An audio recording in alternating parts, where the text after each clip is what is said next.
Motorola is launching the first member of its Edge 60 series, the Edge 60 Fusion, in just a few hours.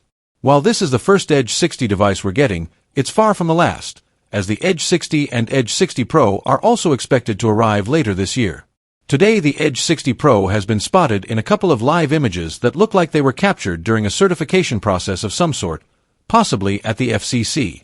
The Edge 60 Pro has a curved side display as you can see, and a fake leather back in this gray/black colorway.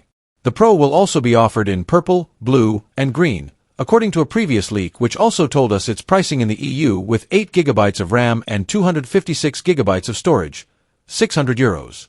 With 12 GB of RAM and 512 GB of storage, it will apparently go for €650. The phone has 3 cameras on the rear as you can see.